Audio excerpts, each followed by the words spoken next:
Hello বন্ধুরা, শীত চলে এসছে। সবাই আমরা শীতকে অনুভব করতে পাচ্ছি। তাই চলো, শীতে কিছু কিছু খাবার আছে অতি সাধারণ, কিন্তু দুপুরবেলায় পাতে পড়লে অসাধারণ হয়ে যায়। কিভাবে? চলো আজকে আমি তোমাদেরকে একটা রেসিপি দেখাচ্ছি। এই যে দেখো, সর্ষে পাতা নিয়ে নিয়েছি। সর্ষে গাছের যে পাতাগুলো, এই দেখো, আমি পুরো পাতাগুলো নিচ্ছি না, ওপরের ডাঁটগুলোও একটু নিচ্ছি, বেশ নরম নরম আছে। ঠিক এরকমভাবে আমি কেটে নিচ্ছি।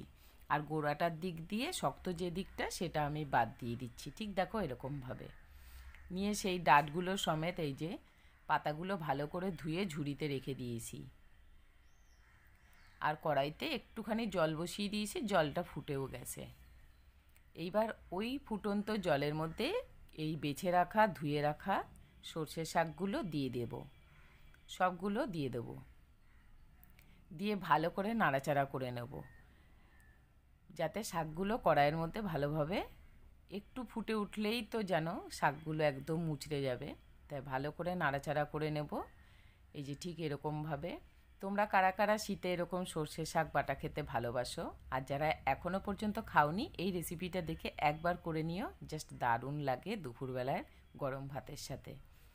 আর কয়েকটা রসুনের কোয়া ছাড়িয়ে আর কয়েকটা কাঁচা লঙ্কা স্বাদ মতন আমি এর মধ্যে দিয়ে, যতটুকু আমি জল দিয়েছি পরিমাণ মতন, আমি সেই ডাঁটগুলো সেদ্ধ হওয়া পর্যন্ত আমি পুরো জলটাই শুকিয়ে নেব।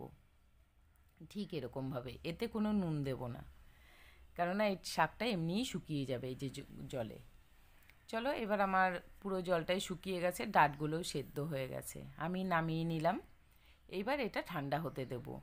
আজকে আমি যেহেতু শিলে বাটবো না, মিক্সিং গ্রাইন্ডারের মধ্যে দিয়ে পেস্ট করব, তাই জন্য কিন্তু আমি ডাঁটগুলো কুচি কুচি করে নিইনি।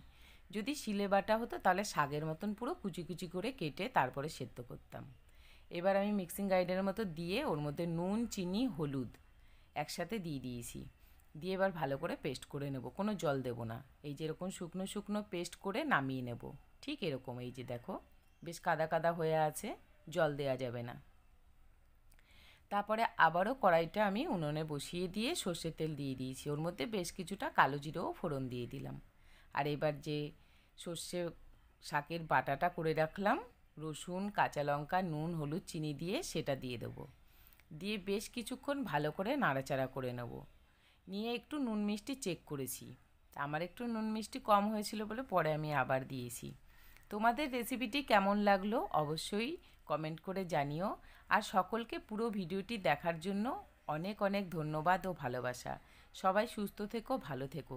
যারা এখনও আমার চ্যানেলটিকে সাবস্ক্রাইব করোনি, অবশ্যই সাবস্ক্রাইব করে পাশে থাকা বেল আইকনটা প্রেস করে দিও। যখনই আমি নতুন কোনো ভিডিও দেবো তোমাদের কাছে নোটিফিকেশান যাবে। আর যারা ফেসবুক থেকে দেখছো তারা অবশ্যই পেজটিকে ফলো করে আমার পাশে থেকো। সবাইকে অসংখ্য ধন্যবাদ ও ভালোবাসা। এই দেখো, তোমাদের সাথে কথা বলতে বলতে শাকটা হয়ে গেছে, এবার একটু কাঁচা তেল ছড়িয়ে গরম ভাতের সাথে খেয়ে নিলেই হয়ে গেল আমাদের সর্ষে শাক বাটা।